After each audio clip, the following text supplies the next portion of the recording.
যেখানেই জিজ্ঞেস করছি ম্যাক্সিমাম মানুষই বলে আমাদের পোকাই প্রবলেম। দেখুন, আপনারা পোকার বাইরে কোনো প্রবলেম, যেমন ক্লাইমেট চেঞ্জ আজকে যেটা ফিল করেছেন, এরকম কিছু প্রবলেম আপনারা ফেস করেছেন কি?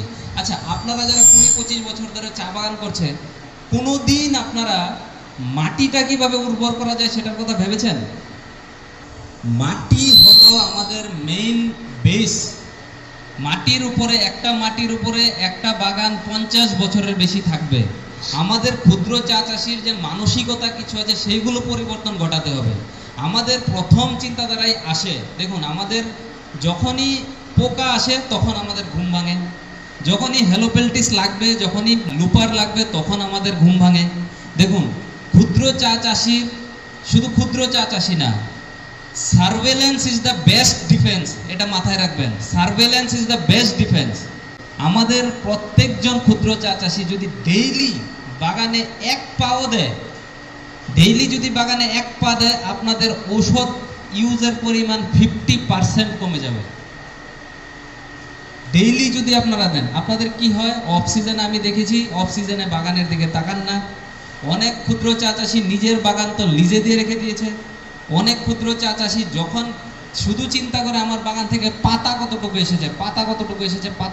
এসেছে, সেই 20 বছর থেকে আমাদের একটাই চিন্তা, আজকে 100 কেজি পেয়েছি, কালকে 120 কেজি কিভাবে আনবো, পরশুদিন 140 কেজি কিভাবে আনবো, ঠিক কিনা?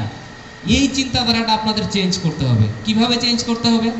এতদিন যারা পাতার পেছনে দৌড়েছেন, অ্যাটলিস্ট 2-3 বছর আপনার মাটির পেছনে দৌড়ান তো। মাটিটা কিভাবে উর্বর করতে পারি? আজকে ক্লাইমেট চেঞ্জের একটা মাটি একটা বৃহত্তর অংশ। আজকে আপনারা চা বাগান যেটা 20 বছর আগে লাগিয়েছেন, মাটিটা যে কন্ডিশনে ছিল, আজকে মাটিটা সেই কন্ডিশনে আছে? নেই। কেন নেই? আমরা শুধু একটা গাছ যতটুকু পাতা দিতে পারে, আমরা চিন্তা করি কি প্রত্যেক রাউন্ড প্লাকিং এর পর 1 রাউন্ড ফার্টিলাইজার ইউরিয়া মারবো। তাতে কি হয়? গাছের কিন্তু প্রোডাকশন একটা সার্টেন ইয়ারের পর কমে যায়। ম্যাক্সিমাম আপনারা খোঁজ করবেন, আপনাদের হয় কিনা জানি না, ম্যাক্সিমাম ক্ষুদ্র চা চাষি বাগানের পাতা 15-20 বছর পর ডাউন হতে থাকে। কেন? আমরা আজকে ওনার ফ্যাক্টরিতে যদি কোনো একটা লেবার কাজ করে, ওনাকে যদি 8 ঘন্টার বেশি আমরা 16 ঘন্টা ডেইলি কাজ করাই, ও কত বছর কাজ করতে পারবে? ঠিক না?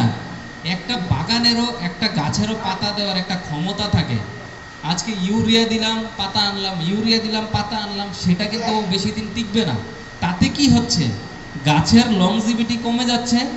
গাছ তখন রোগ পোকার প্রতি সাসেপ্টেবল হয়ে যাচ্ছে। ও আমন্ত্রণ দিয়ে আসছে যে আমাকে লুপার খা, আমাকে হেলোপেলটিস খা। বুঝতে পেরেছেন তো? আমার কথাটা হলো, মাটিটাকে এরকম ভাবে রাখতে হবে যাতে গাছটা সুস্থ থাকে। সুস্থ লোকের যেমন রোগ কম হয়, এরকম সুস্থ গাছেরও রোগ কম হয়। আরে আজকে জানুন, আজকে যে লুপার আপনারা দেখছেন প্রত্যেক বছর চেঞ্জ হয়ে আসছে। কেন? ওরা নিজেকে চেঞ্জ করছে, কিন্তু ক্ষুদ্র চা চাষি নিজেকে চেঞ্জ করছে না। আজকে লুপার জানে এই পরিস্থিতিতে, আজকে আপনারা ব্যান্ড কেমিক্যাল মারছেন, আজকে 100 ml মারছেন, কালকে 300 ml মারছেন। লুপার কিন্তু নিজেকে চেঞ্জ করে নিচ্ছে, কিন্তু ক্ষুদ্র চা চাষি নিজের চিন্তাধারাকে চেঞ্জ করছে না। শুধু ঔষধি কোনো রোগ পোকা কমাতে পারে না, এটা মাথায় রাখবেন। সুস্থ করতে হবে গাছটা। এখন 2-3 বছর আপনাদের গাছের মাটির উপরে গুরুত্ব দিতে হবে। মাটিকে কিভাবে আগের জায়গায় ঘুরিয়ে আনতে পারি। সেভ সয়েল, আজকে যেমন সেফটি বলে একটা আমি ব্যানার দেখলাম। এই সেভ সয়েল বলে অনেক বছর আগেই তৈরি হয়েছে, কিন্তু আপনারা সেভ সয়েল করছেন? মাটির কি গুরুত্ব, মাটির কি আপনারা এটা করছেন? মানে মাটি উর্বরতার, মাটিকে ঠিক জায়গায় রাখার জন্য কি করছেন? দেখুন, আজকে যেহেতু ক্লাইমেট চেঞ্জ হচ্ছে, ক্লাইমেট চেঞ্জ সাথে সাথে আপনাদের ডিফারেন্ট পরিচর্যাও চেঞ্জ হতে হবে। কিভাবে পরিচর্যা চেঞ্জ হতে হবে? আপনাদের মাটিতে অর্গানিক ফার্টিলাইজার যেগুলো আপনাদের ওয়াটার হায়াসিন থেকে শুরু করে আপনাদের গোবর, যার যতটুকু সম্ভব প্রত্যেক বছর দিন। মাটিটাকে 2-3 বছরে একটা জায়গায় আনুন। 20 বছর আগে লাগানোর সময় যেরকম মাটি ছিল সেই জায়গায় আনুন। 20 বছর আগে সেরকম পেস্ট ছিল না, ছিল কি? চাতে আপনারা পেস্ট দূর করতে পারবেন না, কারণ চা একটা পেরেনিয়াল ক্রপ। আপনাদের 50 বছর যদি একটা পোকা, যদি আমি যদি ভাবি 50 বছর আমার খাবারটা এটা, আমি আমাকে চেঞ্জ করব না খাবার চেঞ্জ করব? আমি তো আমাকে চেঞ্জ করব খাবারটা পাওয়ার জন্য, ঠিক না? তার জন্য চিন্তাধারা চেঞ্জ করুন। শুধু কেমিক্যাল ইউজ করলেই যে এই চিন্তাধারাটা শুধু কেমিক্যাল ইউজ করব পোকা কমবে না। পোকা আপনারা কোনোদিন কেমিক্যাল ইউজ করে কমাতে পারবেন না। বুঝতে পেরেছেন? সব সময় গুরুত্ব দিতে হবে। আমার একটা মানুষ যেমন নিজের ঘরে থাকে, ঘরটা পরিষ্কার পরিচ্ছন্ন রাখে, কেন রাখে? যাতে রোগ পোকা কম হয় ঘরে, ঠিক কিনা? চা বাগানও সেম। আপনাদের বাগানে ড্রেন কার কার আছে? হাত তুলুন। ড্রেন, নির্দিষ্ট দূরত্বে ড্রেন করতে হবে। মোটামুটি 3 ফুট গভীর ড্রেন থাকতেই হবে। 3 ফুট গভীর। সেটা বহল কতটুকু হয় সেটা দেখার বিষয় না, আমার 3 ফুট গভীর ড্রেন থাকতে হবে। ছায়া গাছ কার কার বাগানে আছে? হাত তুলুন। ম্যাক্সিমামের ছায়া গাছ নাই। আজকে যে রেড স্পাইডারের কথাটা বলছেন, জানেন একটা বৃষ্টি দিলে রেড স্পাইডার কমে যায়। একটা বৃষ্টি হলে রেড স্পাইডার কমে যায়। রেড স্পাইডারের জন্য কোনো ওষুধই লাগে না। বুঝতে পেরেছেন? আজকে আপনারা দেখুন, রেড স্পাইডার তো একদিনে পুরো বাগানটা ধরে নিচ্ছে না। ধরে নিচ্ছে কি? হ্যাঁ, মনে হচ্ছে কি রেড স্পাইডার একটা পুরো বাগানটা একদিনে ধরে নিচ্ছে? যখন দেখবেন রেড স্পাইডার একটা দুটা গাছে ধরেছে, তখনই সেটাকে আপনি স্পট অ্যাপ্লিকেশন করে সেটা সেখানেই শেষ করবেন। সেটাকে বড় পুরো বাগানে লাগার পর দেব, সেই চিন্তাধারা আপনারা ভুলে যান। তাতে কি হয়? পেস্টিসাইড লোড বেড়ে যায় গাছে। তার বড় কথা না, পকেটেও লোড বেড়ে যায়। আপনাদের কত টাকা খরচা হয়? আজকে 5 বছর আগে ওষুধের দাম আজকের দামের মধ্যে তফাৎটা দেখুন, বাড়ছে কি না? ঠিক তো? তা আপনাদের প্রোডাকশন কস্ট কমাতে হবে। প্রোডাকশন কস্ট মানে কি? আমাদের নিয়মিত ডোজে, যেই ডোজ আছে সেই ডোজে নির্দিষ্ট সময়ে প্রত্যেক দিন অবজার্ভ করে কোথায় কি পোকা লাগছে, কোথায় কি রোগ লাগছে, সেটাকে আপনি নির্দিষ্ট জায়গায় শেষ করতে হবে। সেটাকে ব্ল্যাঙ্কেট অ্যাপ্লিকেশনের জন্য রাখলে হবে না। বুঝতে পেরেছেন? আপনারা জানেন স্মল টি গ্রোয়ারের আপনাদের প্রবলেম সবাইকে জিজ্ঞেস করলাম, আপনাদের কিন্তু প্রবলেম মোটামুটি সবার সেম, ঠিক আছে তো?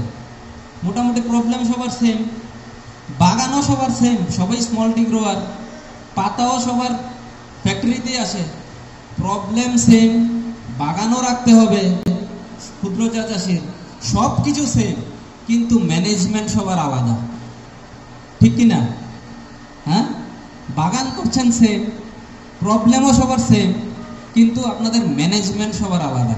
আজকে আমরা গ্রুপ করার জন্য কেন বলি? এফপিও এফপিসি গ্রুপ বানাও, 50 জন 60 জন 100 জন মিলে গ্রুপ বানাও কেন বলি? আজকে বড় বাগান কি করে? একটা সেকশনে পোকা লাগলে ও একটা সেকশন পুরোটা স্প্রে করে দেয়, ও তো অন্য চিন্তা করে না। আজকে আপনার বাগানে পোকা লাগছে, আপনার কাছে টাকা আছে, আপনি স্প্রে করে দিলেন, ওনার বাগানে তো নাও করতে পারে, ঠিক কিনা? পোকাটা তো ওনার বাগানে থাকবে। তারপর আপনার স্প্রে যখন শেষ হয়ে যাবে তখন পোকাটা চলে আসবে।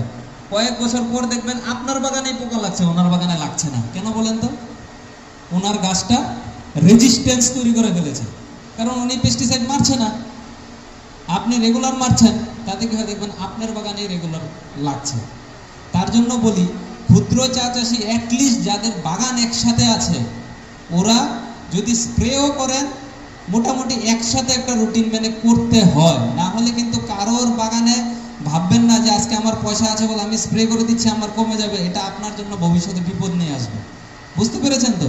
কারণ আপনারা আজকে যে জায়গায় দাঁড়িয়ে আছেন এই জায়গায় আমার মানে পুরো রেসপন্সিবল কিন্তু আপনারা। কারণ আপনাদের একটাই চিন্তাধারাতে এত বছর চা চাষ করছেন, পোকা লাগবে পেস্টিসাইড মারবো, পোকা লাগবে পেস্টিসাইড মারবো। গাছটাকে শক্ত রাখবো সেটা চিন্তা করেননি, মাটিটাকে সবল রাখবো সেটা চিন্তা করেননি, ছায়া গাছ পর্যাপ্ত পরিমাণে লাগাতে হবে সেই চিন্তা করেননি, ড্রেন প্রত্যেক বছর পরিষ্কার করতে লাগবে সেই চিন্তা করেননি। করেছেন?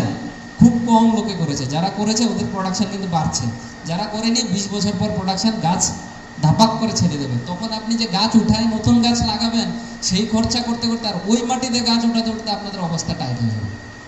বুঝতে পেরেছেন তো? তার জন্য আপনাদের আজকে এই যে সেফটি, মাথায় এটা কোনোদিন রাখবেন না যে আপনাদের চা সেফ না, আপনাদের চা পুরোটাই সেফ।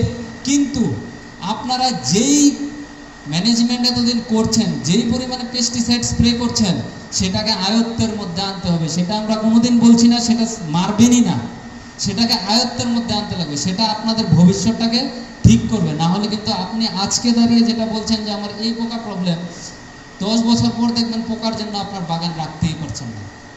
এখন যদি ওষুধ মারাটা কন্ট্রোল না করেন, পোকা control secondary thing, primary thing ওষুধ কন্ট্রোল। মাথায় রাখবে তো, প্রাইমারি থিং ওষুধ কন্ট্রোল, যে আমার ওষুধ কন্ট্রোল করতে হবে আগে, তারপর পোকা কন্ট্রোল হবে। পোকা কন্ট্রোল করার জন্য ওষুধ মারবো, কোনোদিন হবে না, কারণ পোকা নিজেকে চেঞ্জ করে নেবে। এখন থেকে আপনারা মানে মাথায় রাখুন, নেক্সট 3-4 বছর আমি যে পয়েন্টগুলো বলেছি সেই পয়েন্টগুলোতে যদি মনোযোগ না দেন, আপনারা কিন্তু নেক্সট 5 বছর পর আপনাদেরকে আমি আর প্রবলেম জিজ্ঞেস করার জন্য আসবো না, কারণ আপনাদের প্রবলেম আমার মাথায় ফিক্স হয়ে গেছে। এই প্রবলেম কোনোদিন সলিউশন হবে না, বুঝতে পেরেছেন তো?